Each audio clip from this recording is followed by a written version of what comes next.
Good to go. Let me, yeah, hang on, let me come up to the front for a sec.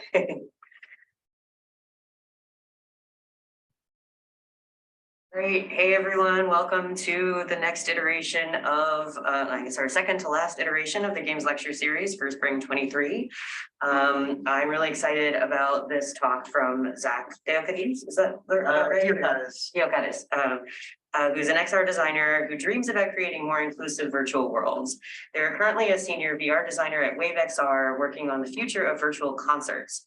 They've worked at a variety of different XR fields, working in storytelling at Within, Wonderscope, Oculus Media Studio, fitness, including Supernatural, FitXR, and surgical devices at Vicarious Surgical. With close to 6 years of experience in the XR industry, they're passionate about digital selves and identities, design ethics, and designing for the edge cases.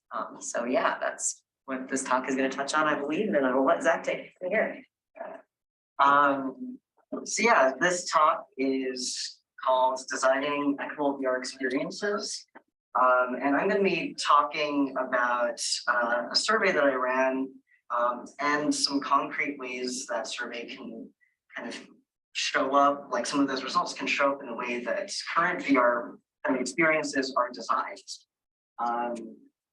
So I guess a little quick thing about me, as was mentioned, I've worked in VR for the past close to 6 years. I currently work at Wave. I just started there in January, but I've worked on everything from VR fitness. So I worked on Supernatural before I was at Supernatural, which is a VR fitness game. I've worked on things that have gone to film festivals. I've worked on a surgical device that used VR to kind of manipulate the robot. But today, kind of like the main thing that I'll be talking about is actually this report that I've been working on. I released the results of it last month. And it was a survey of a bunch of users who have used social VR as a way of exploring their gender identity or expression. I kind of put out this survey and there's a bunch of results. Some of them are fairly interesting. Everything from nearly 50% of folks found that they had grown personally through using social VR, and many folks enjoy switching between their avatars. People use it to alleviate social anxiety, and people really wanted to make deeper connections. And these are all things I'll be talking through and showing examples of how that kind of comes out of the things that we make inside of VR and how we can address those things, not just for folks who use social VR to explore their gender identity or expression, but also for the wider kind of user base as well. And I'll kind of be tackling it through these three kind of big areas that are pretty important inside of VR. They're important in a lot of games, but in VR tends to be kind of the most important things about your experience. And those are avatars, environments, and kind of like your core game loops and just general UX things.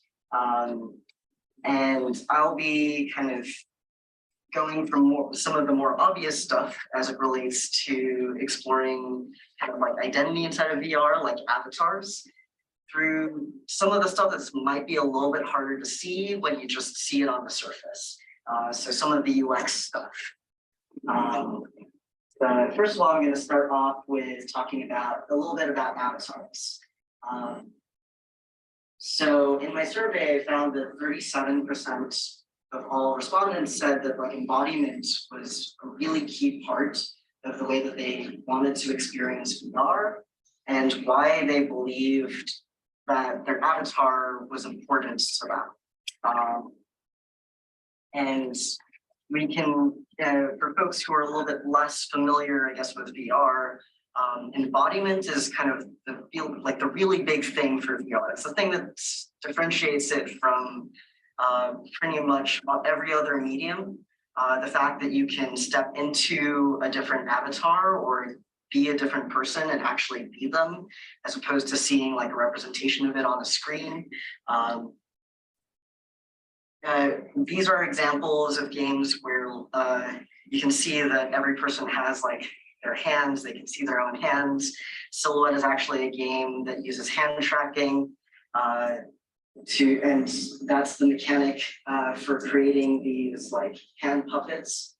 And that's the entire game. The fact that you embody the avatar is like a key part of the experience. But when we also talk about embodiment, and especially a lot in social VR, we also talk about these larger scale avatars, closer to full body. Sometimes you have feet, not always. It's a big thing in the VR community to have feet. But for the most part, you'll have hands, you'll have a head. Most of the time, you'll have a torso. A lot of times, you'll also have arms. And that generally is enough to give you a feeling of embodiment. And embodiment also kind of means like, what do you want to embody? So for instance, this is one of the promo images from Meta's release of these soccer/football outfits. And you can see that you can generate a bunch of avatars within their system that kind of come from different backgrounds, different ethnic backgrounds. You can have various genders and sometimes body types. And Meta's done a pretty good job of trying to hit some of these like really big points. But there are also things that are a little bit less obvious. For example, with Meta, this is kind of like their system. People with different body types, even though you can do those body types, you can kind of see in this animation that they all still take up the same amount of space. Even though their torso might be larger, their arms still are the same width. Their shoulders still take up the same amount of width. And a lot of times they also do things like normalizing people's heights, making sure people aren't too different in terms of height from each other. And while some of these things are kind of good for certain things, for example, handling game assets can be a lot easier when you have this type of system. There's something that I want to kind of share with folks, which is this idea of the Proteus effect. And what this effect kind of means is we kind of see choosing our avatars as this kind of like one-way process. You as a user picks like a hairstyle, a skin color, whatever it is, maybe an outfit, and we kind of think of that as done. But what the Proteus effect says is that it's actually a two-way street. Anything that you decide for your avatar actually impacts the way that you behave in turn. So the study in this link, and I'll share slides with Chris later on, so you can all see all the links and stuff like that. The study that's linked here shows that people who are given taller avatars actually behave more confidently and more aggressively in scenarios where they had to negotiate.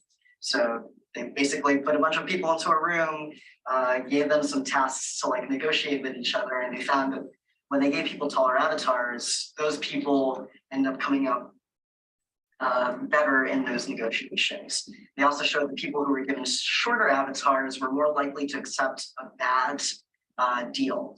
So when this is something that we know can affect people's behavior, what does it mean that for a system where we normalize a lot of these things? What does it mean for people to take up different amounts of space?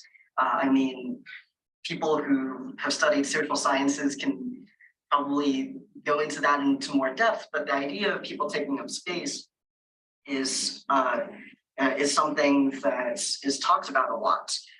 And physical space means that if we don't kind of translate that into virtual world as well, we might kind of hide a lot of things that we might eventually forget actually impacts the way that people react to us and behave around us in person.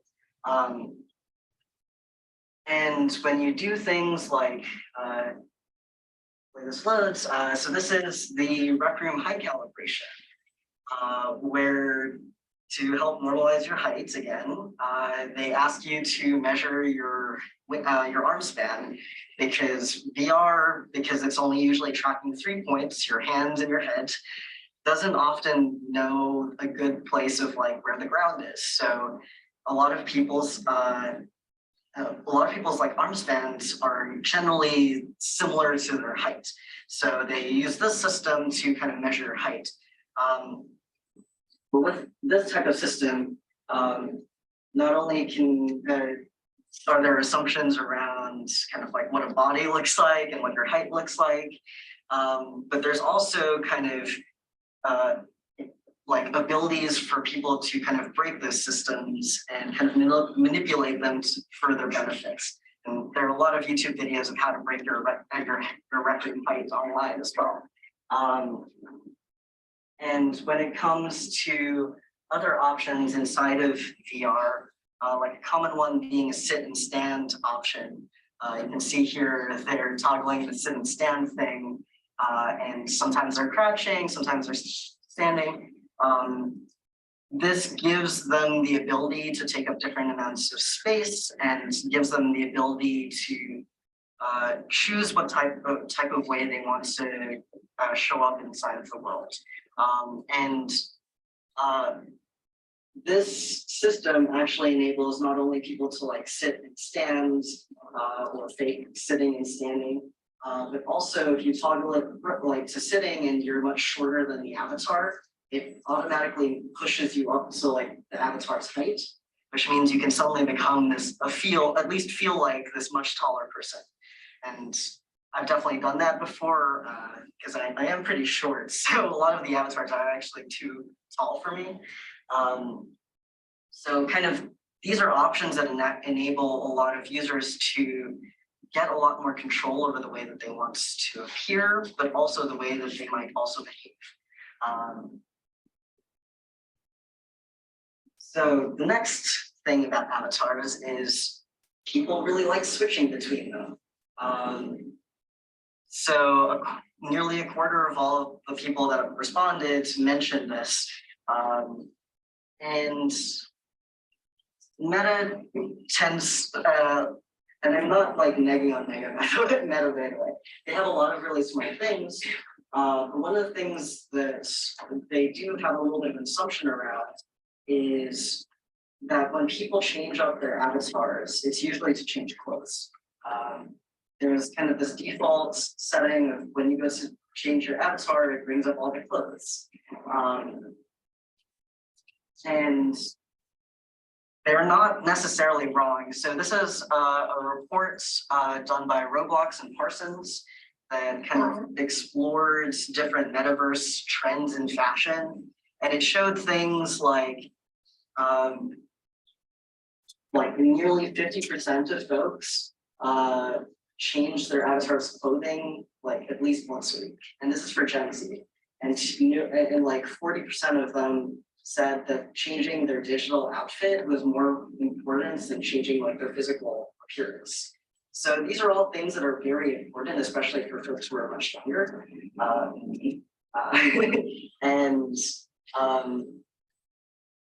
But I would also say that one thing that I've also come to the realization, especially through the survey, is that it's not just about clothing. It's also about being able to show yourself as very different kind of characters and avatars and personas as you travel from place to place, and being able to show up exactly how you want to. So with VR chat, there's kind of this normalization of like, you just show up as whatever avatar you really want. No one kind of questions it. Like in their pro image, for example, it shows like a wide variety of different avatars. You can be an anime girl, a robot, a cat. Like that's part of the base assumption of what that community looks like. They also make it really easy for you to jump into different avatars. That's a video of me just like trying on a bunch of different avatars in one of the worlds for a VR club. So I can just press a button and I'm immediately a different character. That means that I can embody the club's avatar, I can show up branded, I can fit in, and it's super easy to do.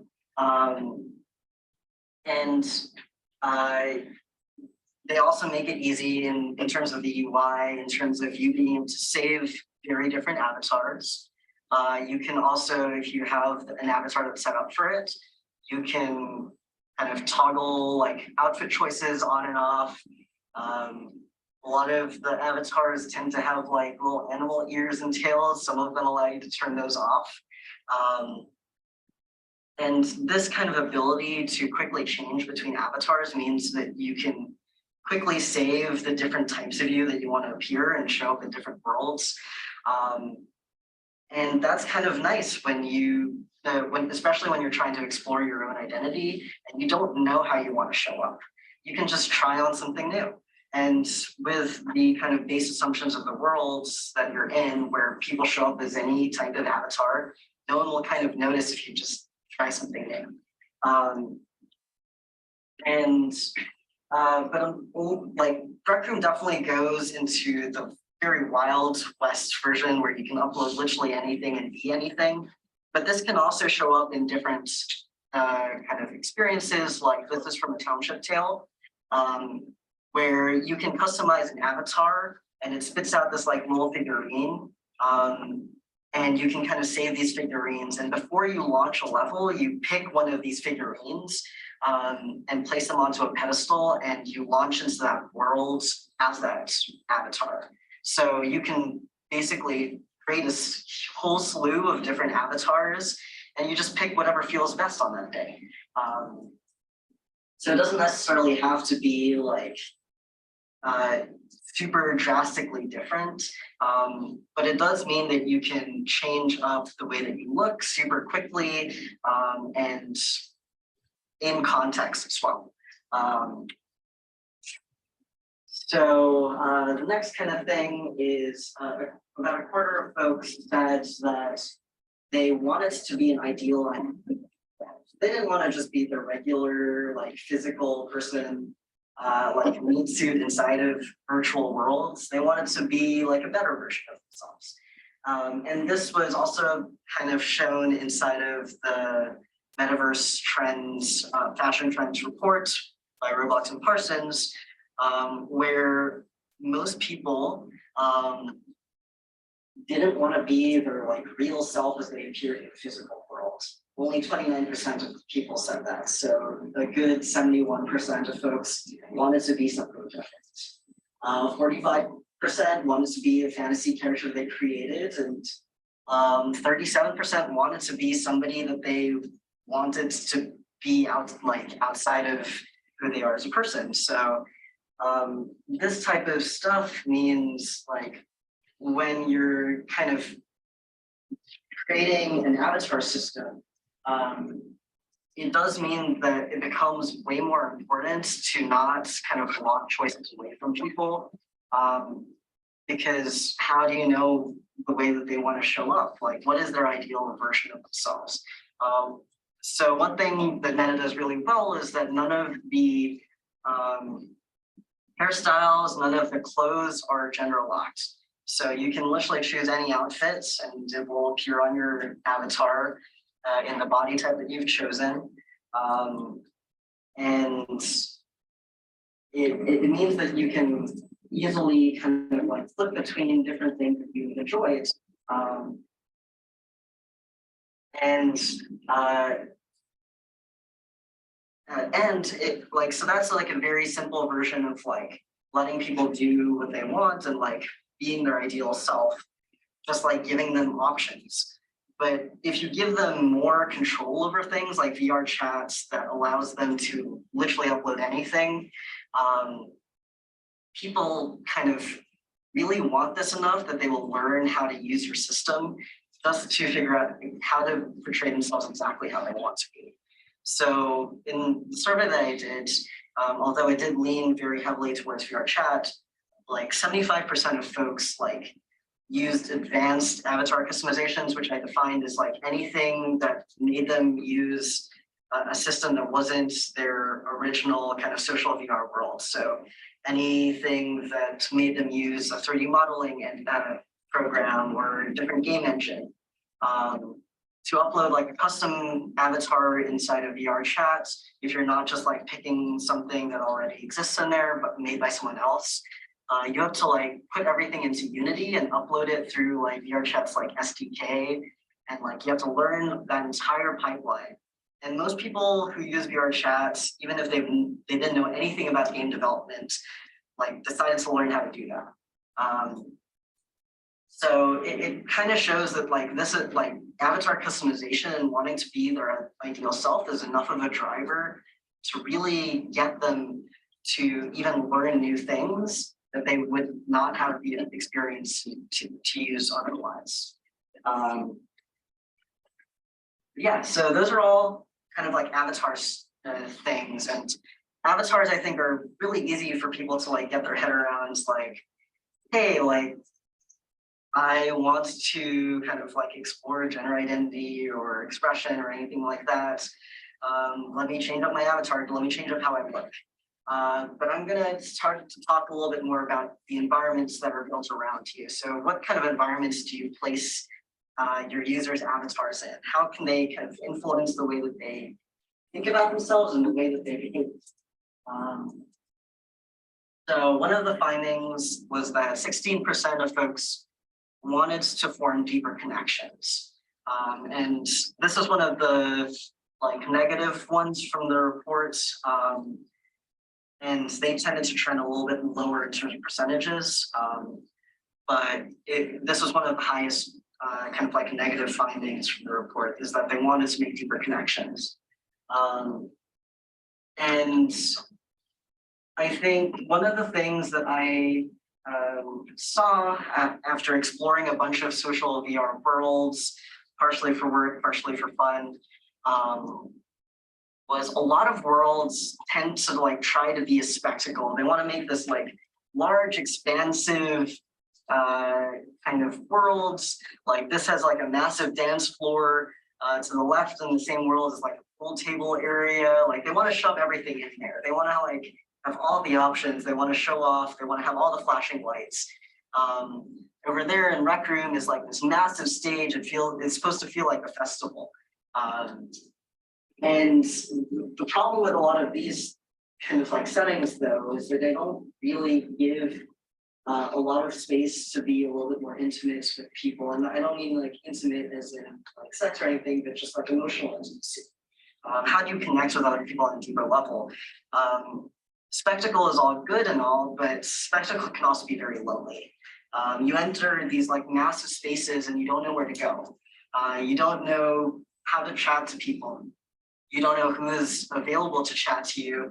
A lot of times people are in this clip are just like standing on the dance floor staring at the screen or dancing by themselves, or they're in groups that they've already brought with them.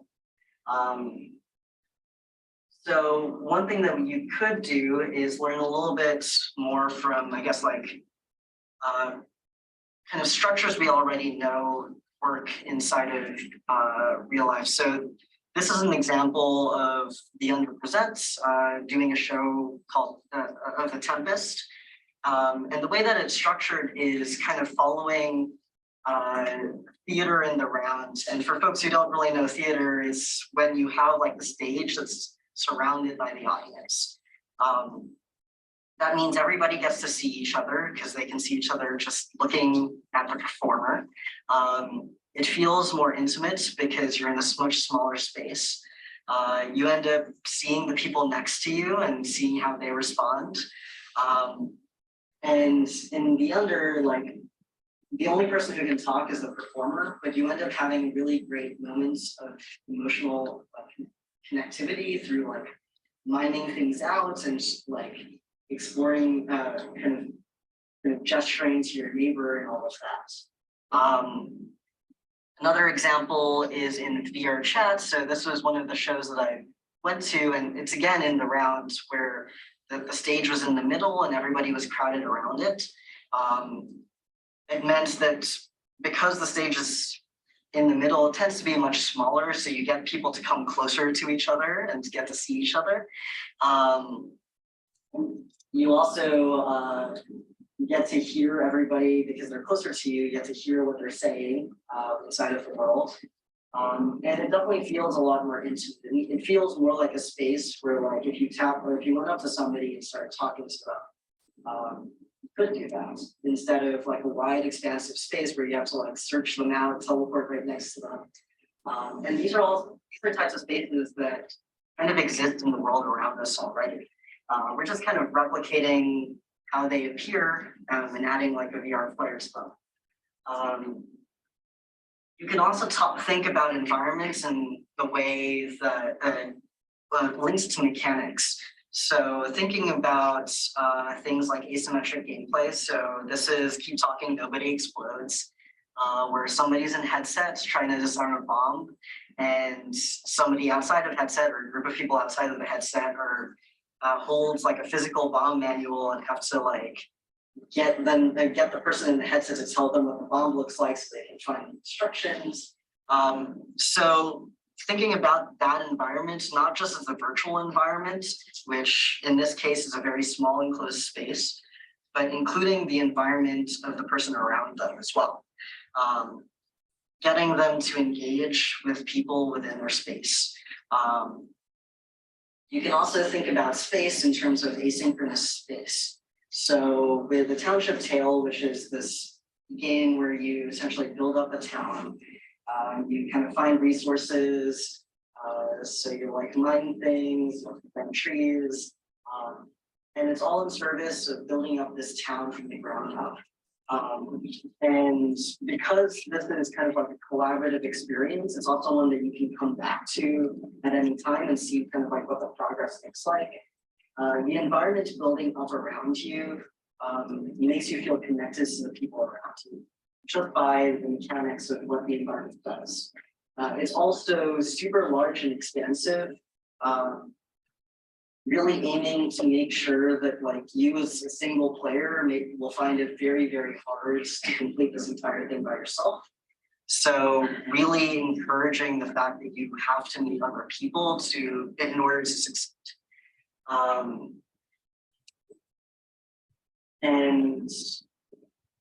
But even when you kind of connect, like you can also think about things as like what kind of benefits do you really want when you kind of connect with people? I mean, there's some really obvious ones, like just generally connecting with people. But one thing that I found in the survey was 42% of folks also used social VR to alleviate things like social anxiety.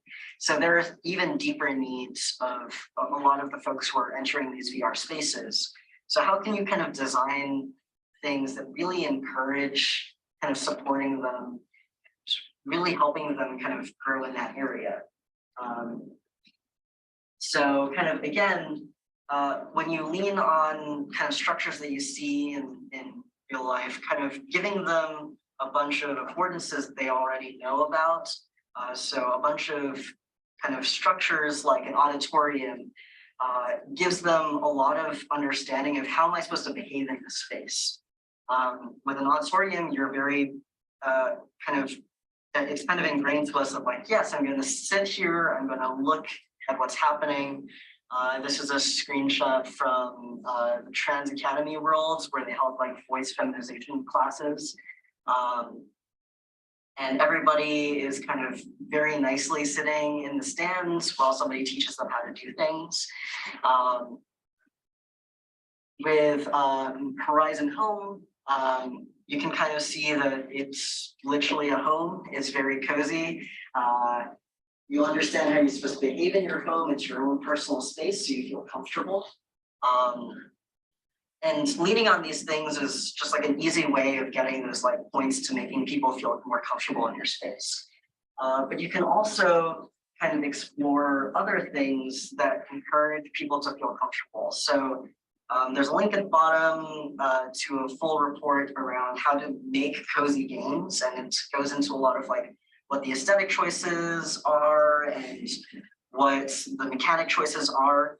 But I have like 2 examples of really great VR games that use these principles. So one of them is The Last Clockwinder. So from this screenshot, you can kind of see them using a lot more natural forms, a lot of warm palettes, and also kind of enclosing the space a little bit more, kind of protecting people from like this expanse of like wilderness that they don't know what to expect anything from. So that gives you a little bit of like, that gives your users and your players a little bit of like a space where they understand like everything within here is in my control. So that definitely helps alleviate a lot of like anxiety. And with Moss, which is still one of my favorite VR games, it uses kind of scale and position to really hammer home that you are someone who has a lot of influence in this world, but also using things like the lighting to make you feel really embedded in there. You're not just like a floating head, you have a space in this world. So you can kind of see over here where there's like a column blocking your view. You're also like large enough to feel almost like enclosed within the space, but not to the point where you're claustrophobic, but enough to make you feel grounded.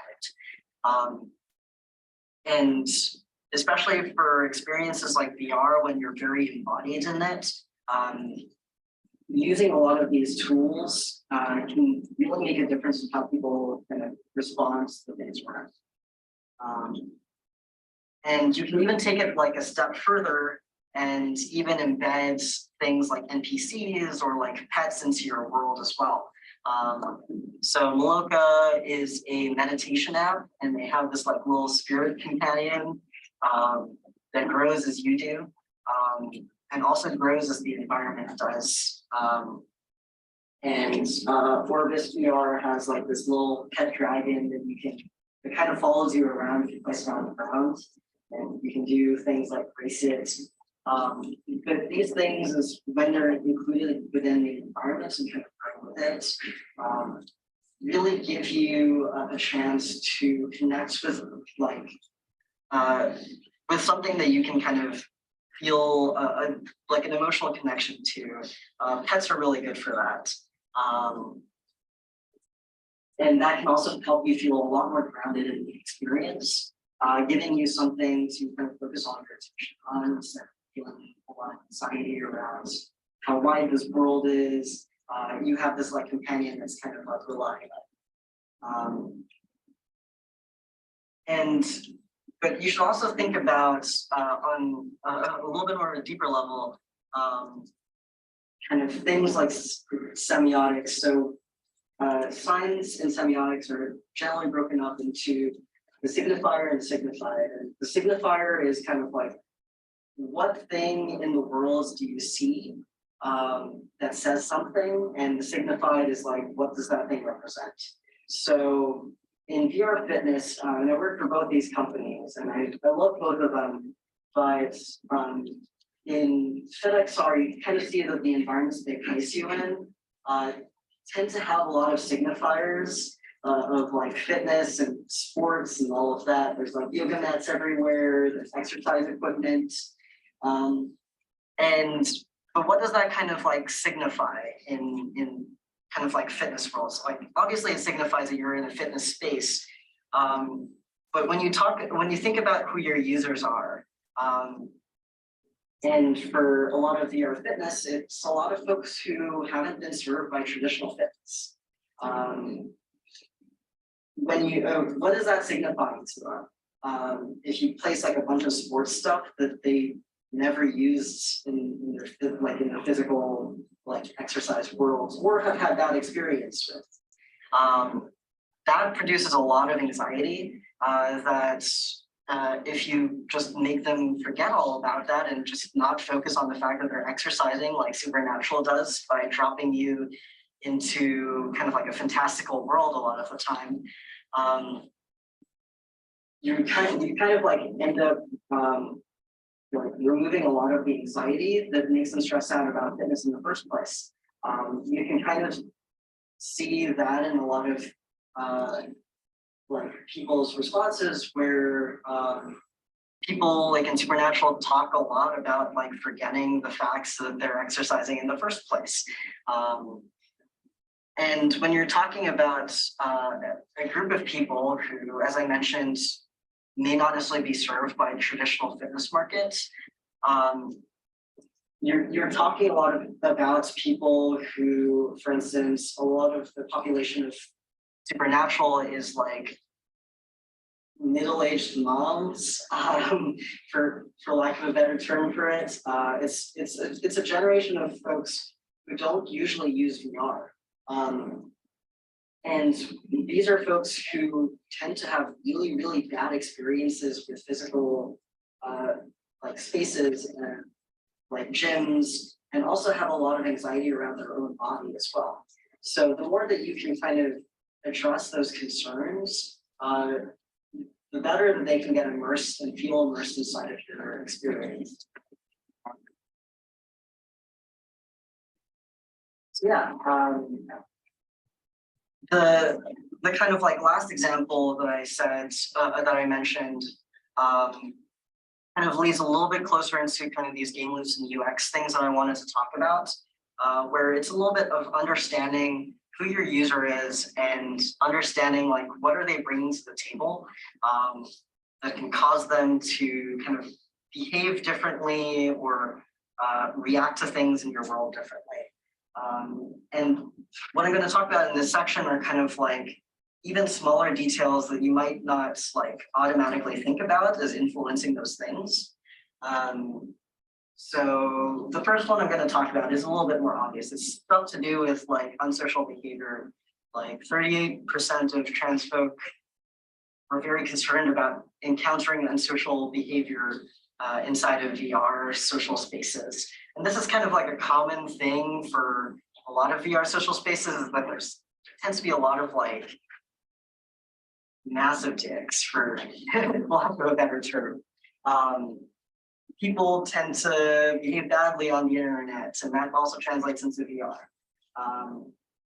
So in terms of UX, giving a lot of control to your users tends to be a very good thing. So VR chat has a bunch of things you can toggle on and off, not just on like the wider level of like making sure not anyone can come like super close to you, or making sure that these types of interactions can't happen to you, but you can also toggle it on and off on an individual basis. So giving people like very fine-tuned controls means that they can protect themselves whenever something comes up. And one thing though, even though all of those things exist inside of VR chat,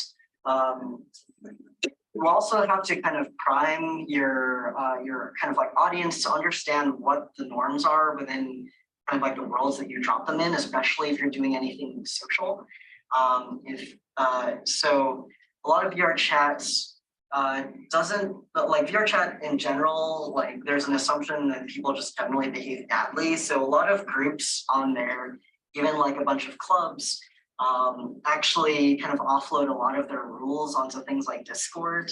So to be able to find the rooms that they're in when they host like an event, you have to join their Discord and accept all their rules, read all of them. And they also start embedding like rules inside of the world themselves. So making sure that people aren't using like a poor ranked avatar so you don't crash people's computers.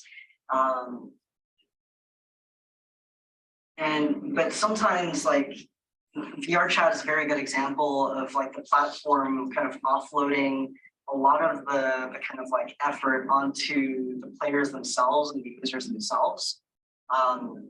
But one step that you could do as a platform is one thing that Rec Room has done is get people to very explicitly opt into what this behavior they expect out of you is. So they ask people to agree to these 5 simple rules. They are very vague, which is a whole other conversation, but it does set an expectation. and like, but even when you set expectations, people are going to behave poorly. So one thing that Meta has done, and this is definitely very controversial, is when you report somebody, two things can happen.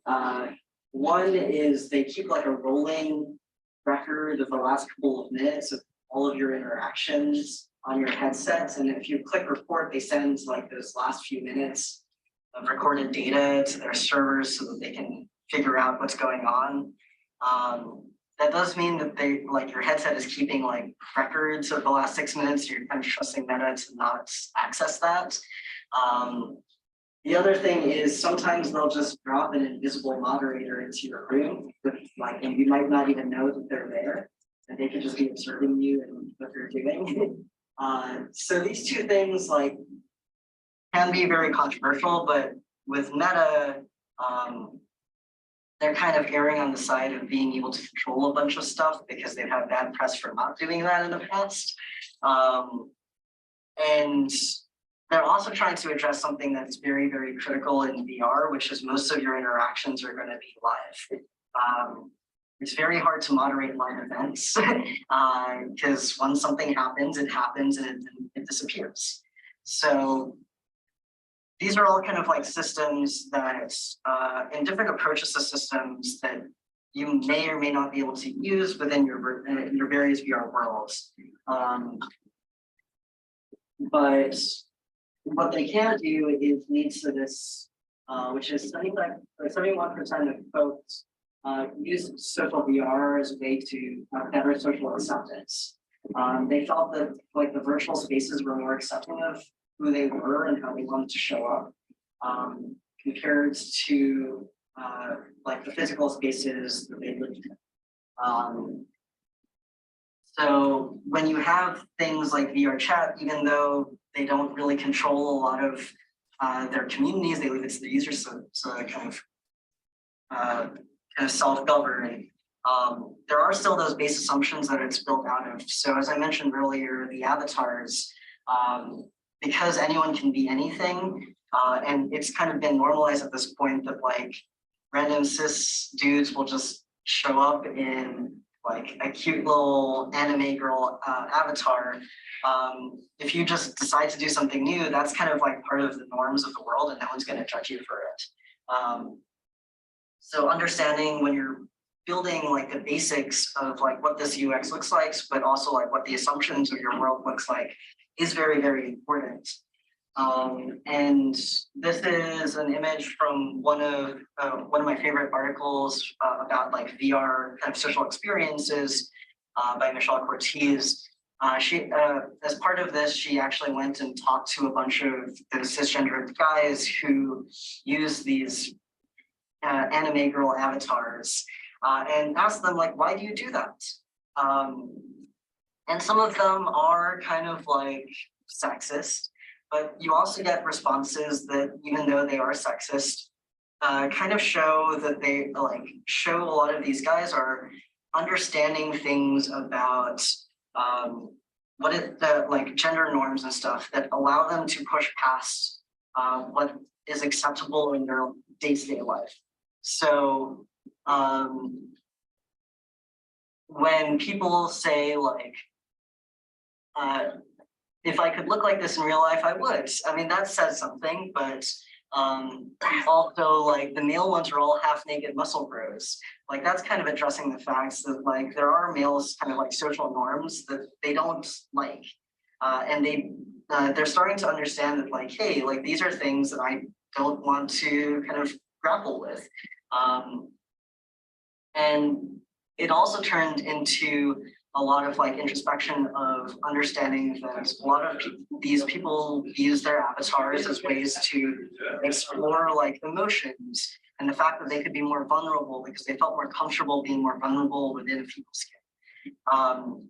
So when you do allow for a lot of that kind of like base assumptions around what do people look like to kind of fade away as you're creating a lot of your game loops and building out the worlds, you can really like see a lot of personal growth in people. And the other kind of thing is also being aware of how do you talk to your users in the first place as a platform.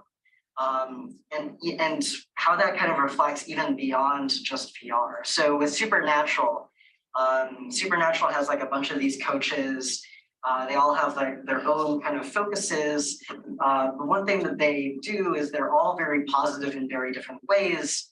They're very like they try to engage with the users and kind of it ends up building this parasocial relationship that also gets reflected a lot inside of like social media. So in the official Supernatural Facebook group, you'll see a lot of like players like tagging the coaches and showing them like, hey, like I did this cool thing, aren't you proud of me? Or like the coaches like even respond to people being like, hey, like keep going, like keep that energy. And how these coaches kind of show up and also interacts with people and ask people to show up in the first place has a large impact on the way that the community behaves. The Supernatural community is actually one that's like surprisingly very nice and like very supportive of people. It's very accepting of things like different body types and different people at different places in their journey. And a lot of that is because the way that the company itself has talked to its users has said, this is what we want the social norms to be like. This is what we want the engagements to be like. They ask the coaches to very explicitly ask for specific things and reward them when those people do those positive things that have been asked of them. And they even go kind of like a step further and like they include the community in the app itself. So this is Chesney, who's like originally part of the community, and they brought her in as a guest judge. And if you want to, like, I definitely recommend watching the YouTube video. It's definitely very emotional. And like bringing her on from the community and making her a coach and building her into the game mechanics itself, like getting her story and building it as the mechanics of the workouts means that they're emphasizing again that this is a community that accepts people of like all sizes, and it's about how you show up. And that leads to the last kind of section I want to talk about, which is personal growth. So a lot of people use a lot of social VR spaces to kind of improve themselves. VR as a medium is exceptionally good at doing things like training. It's one of the really large use cases. Like everyone from like Walmart has used it to do training. Like so when you do things like build your mechanics out, like you have to understand like what are you rewarding? So these are two different things inside of Rec Room. This is Quest for the Golden Trophy, which is this collaborative kind of like adventure experience where folks have to like work together to get places and complete all of the quests to get like the golden trophy. Versus paintball, which is your kind of typical shooter with people on teams. And both of these things like exist in the same app, but reward very, very different things. Obviously, one is more competitive than the other. One rewards teamwork. The other kind of allows people to want to go out in a blaze of glory.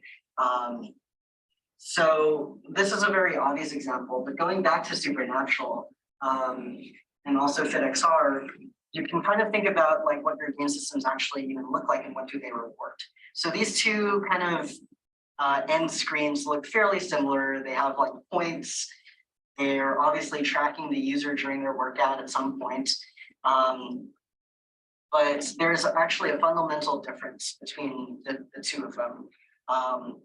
FitXR is, I think, your typical scoring system where you hit things, you get points from it.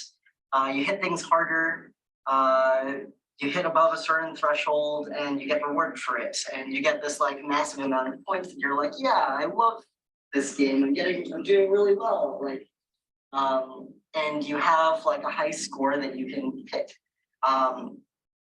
which is really good. I mean, gamification is shown to work very well for various things, including fitness.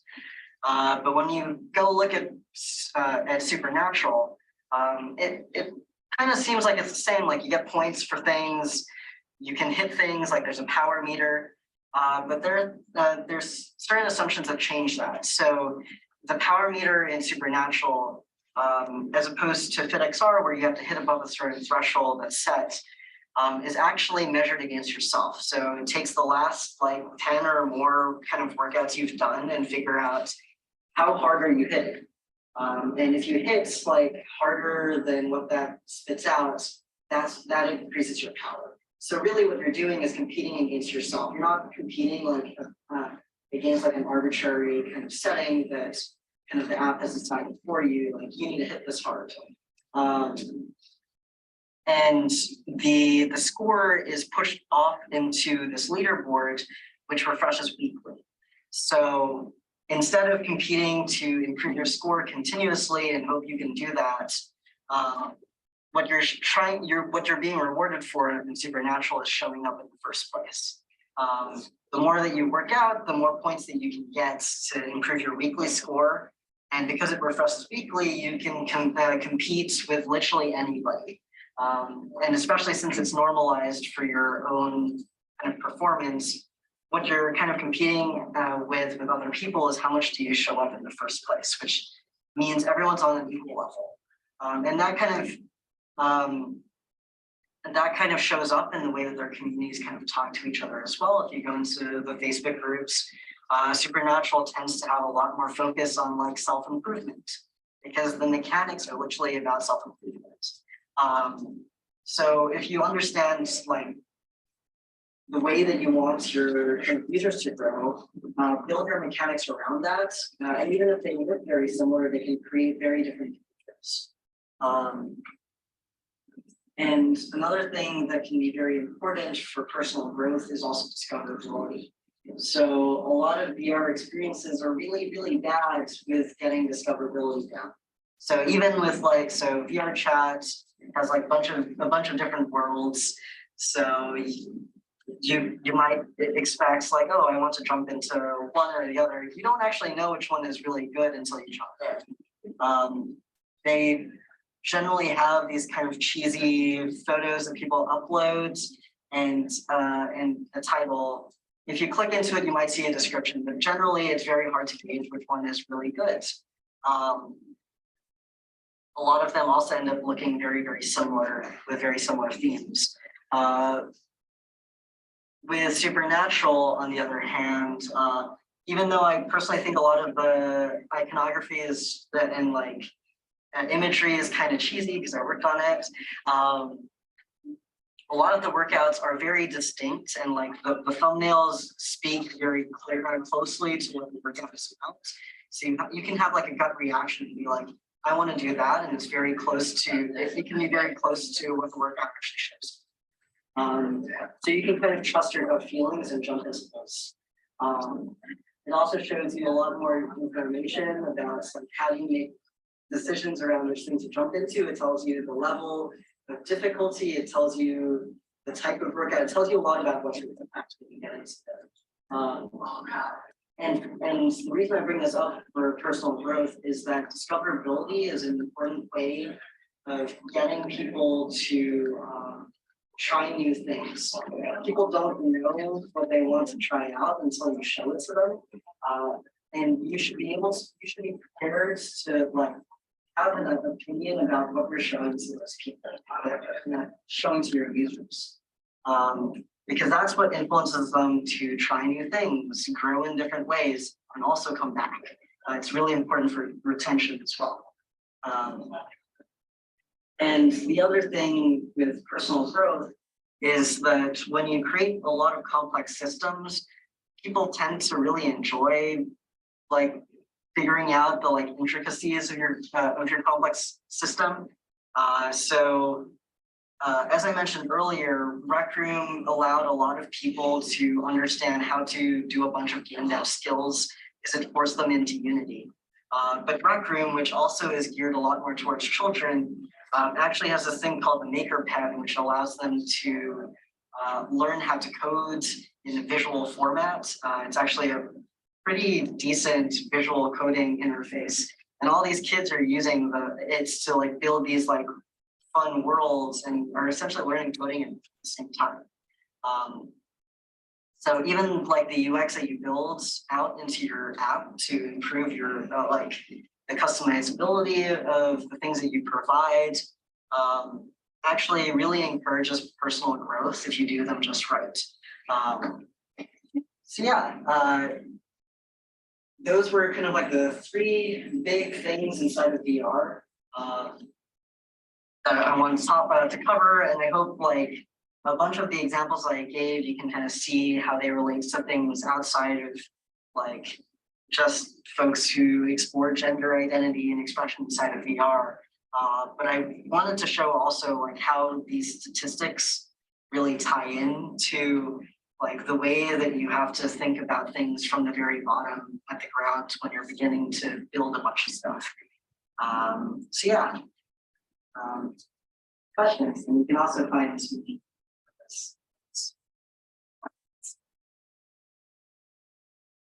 I'll do applause first. Yeah.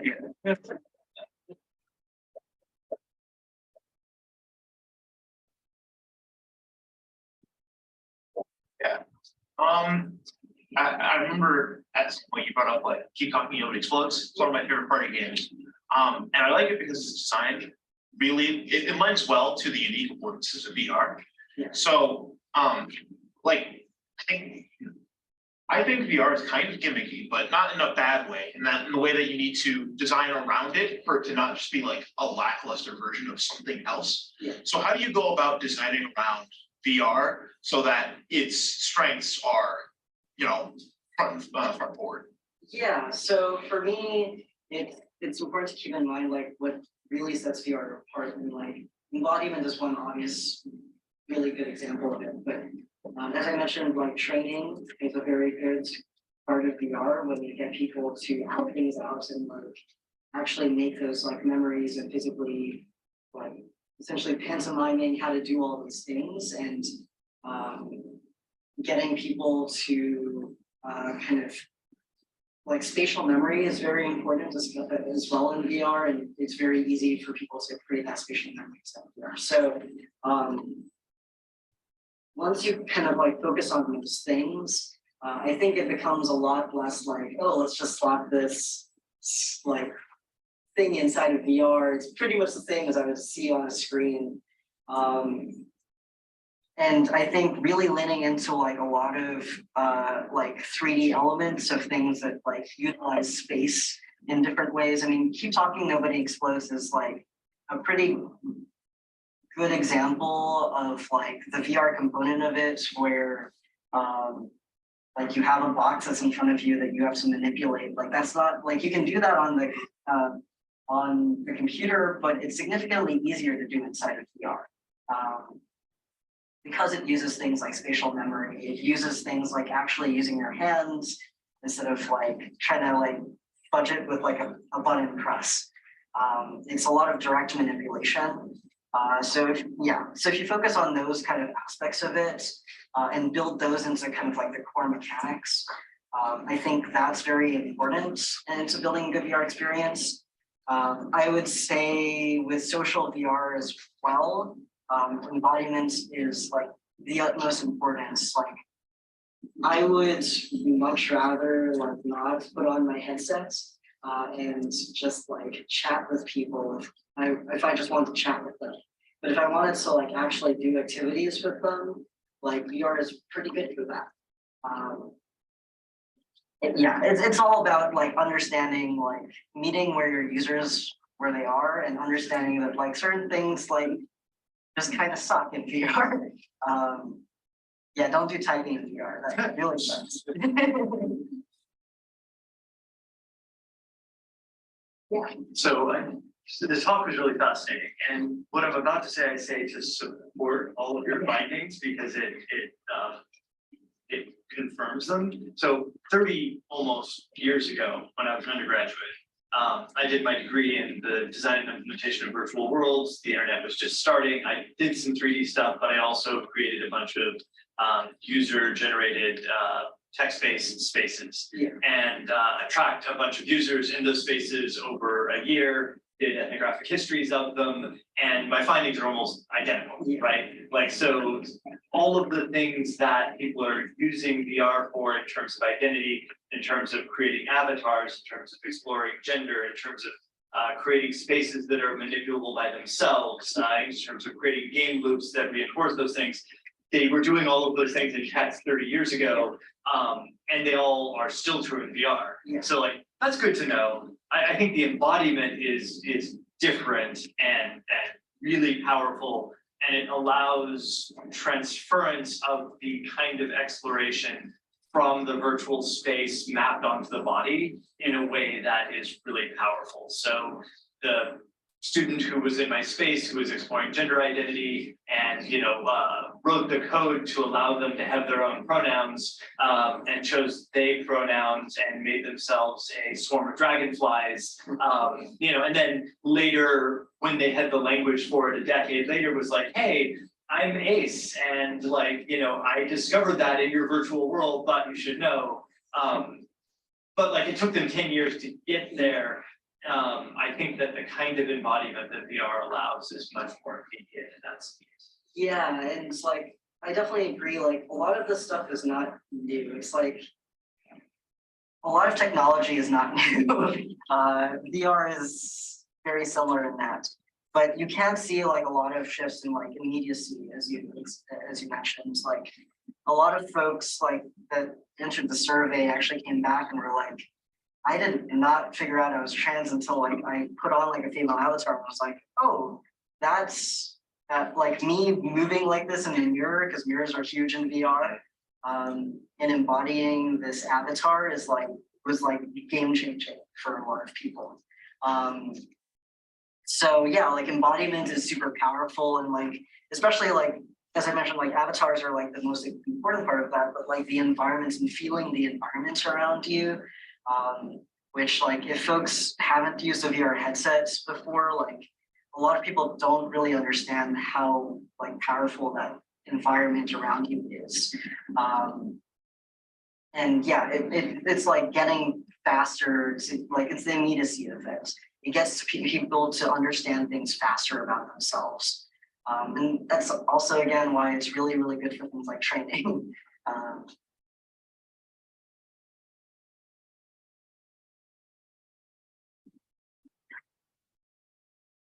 Yeah, I'm like still kind of trying to figure out how to phrase this question.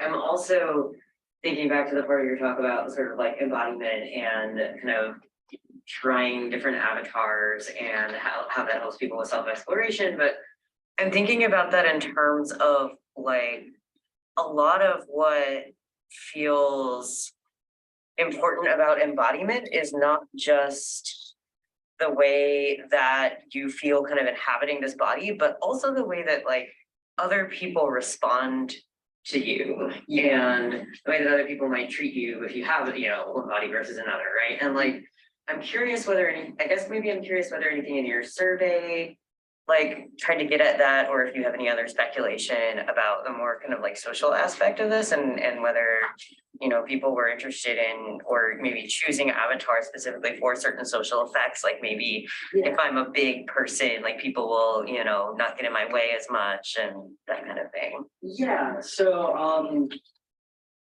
so a couple of things. So like I guess like the first thing, so I mentioned the Proteus effect. It actually doesn't take into account anyone else's like reactions to you, so it still works even though it's just you and like the person like you're negotiating with or whatever they set up the experiment for. It doesn't need the wider social like kind of thing to work.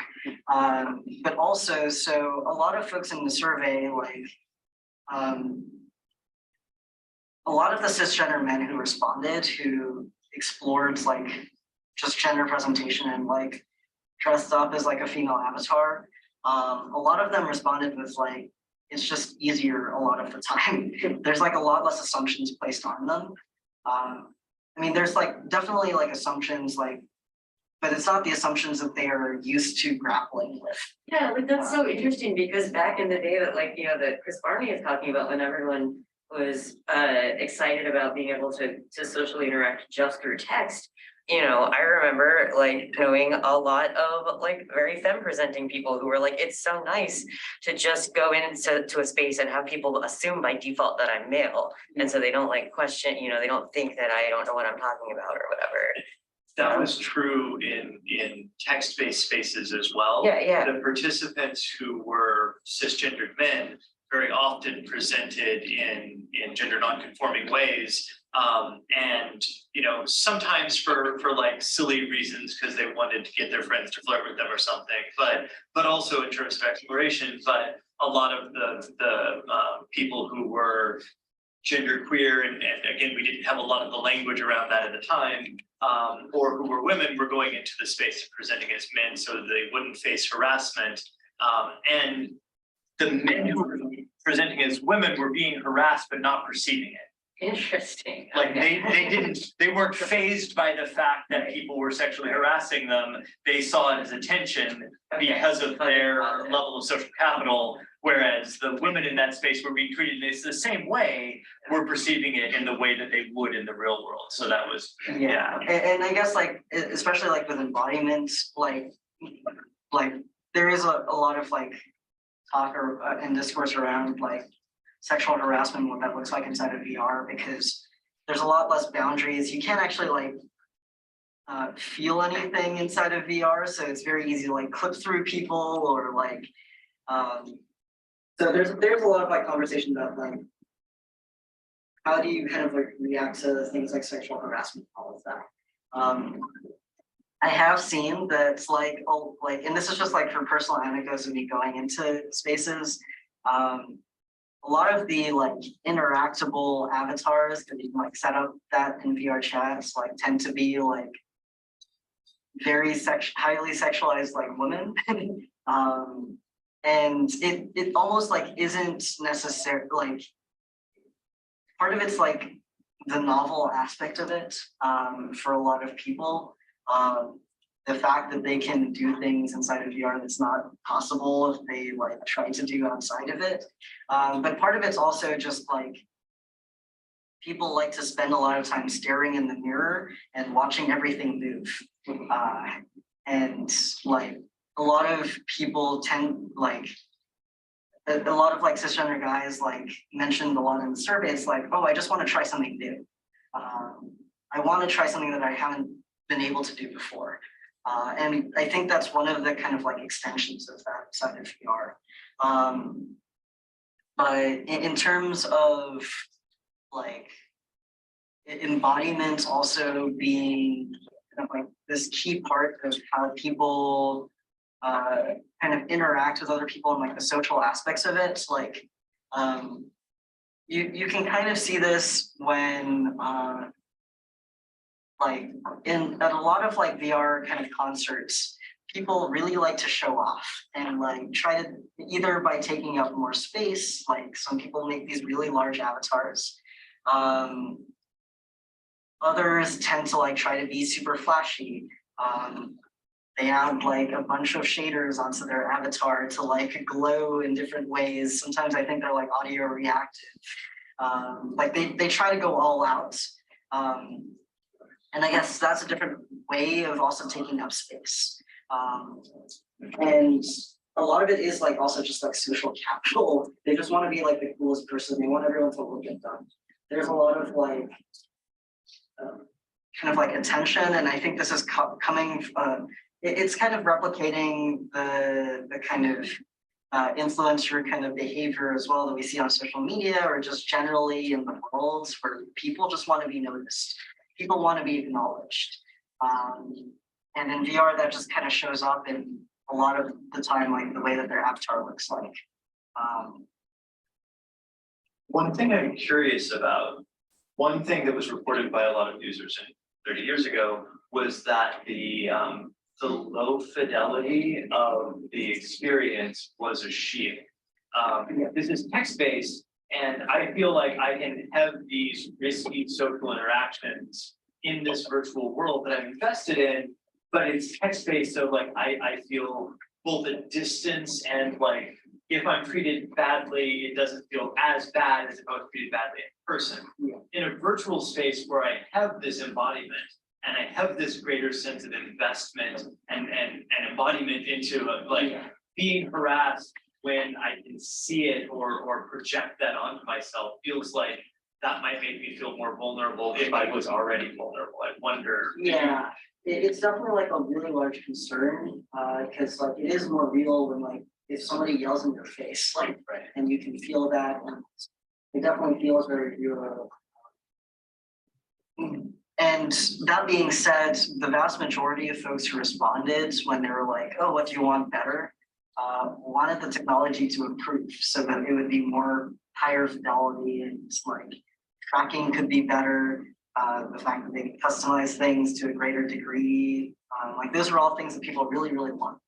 And I think part of that though is, I mean, there's like the obvious shift into embodiments. Like if things don't quite match up, like you almost feel very weird. That like, oh, my legs, that the way that I want them to be is not the way that they're like currently appearing in the space. Like there's definitely that disconnect in your brain that can be pretty jarring. But I also think that there's also a difference in that like VR in particular, compared to I guess like a lot of text-based things, like the positive aspects of it also are kind of like. So a lot of people who do find like the social group that they're part of, like they have all these people who can also back them up. Like even if something bad happens, something good also happens in that they receive the support. And a lot of people end up finding like very specific spaces that they know are fairly safe as well. So like I mentioned like the Trans Academy, where it's like people just join there, they try out new things, they learn how to like they have like voice vocalization lessons. Like these are all like very explicitly safe spaces that they build, and the communities around them like police them very heavily to make sure that if something bad happens, people are provided with support afterwards. And for a lot of people, especially trans people, that's not something that they get in person. So it can be pretty life-changing to like actually get backed up when something like that happens.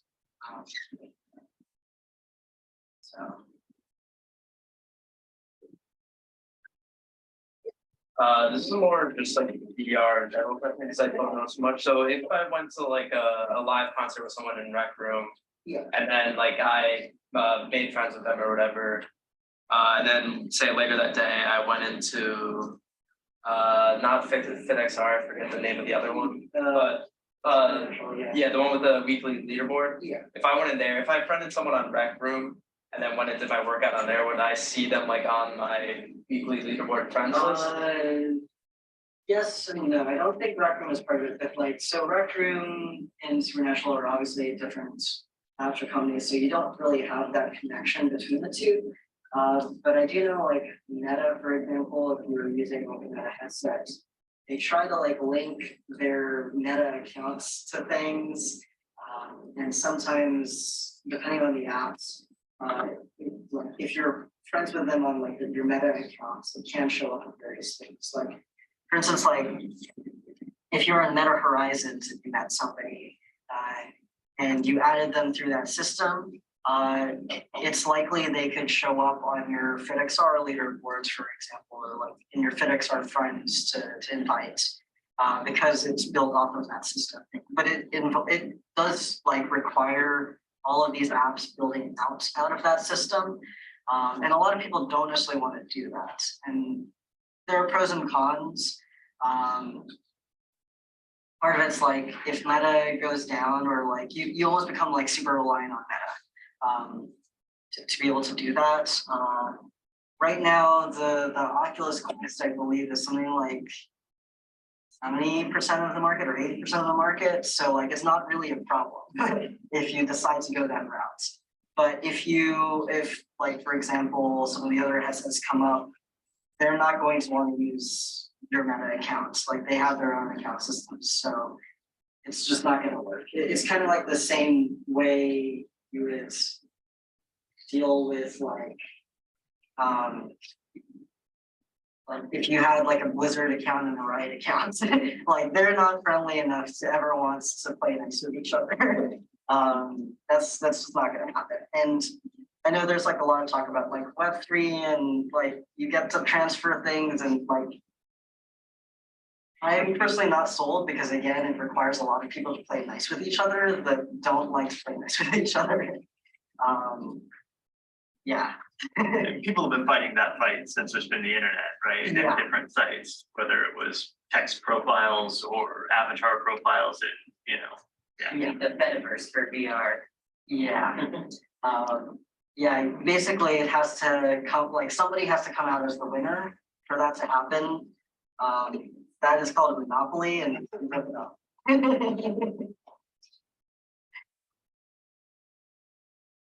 other questions?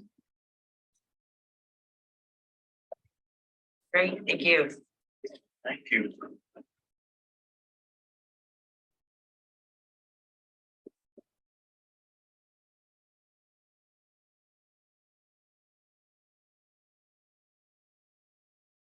We'll take like 5 minutes and start class.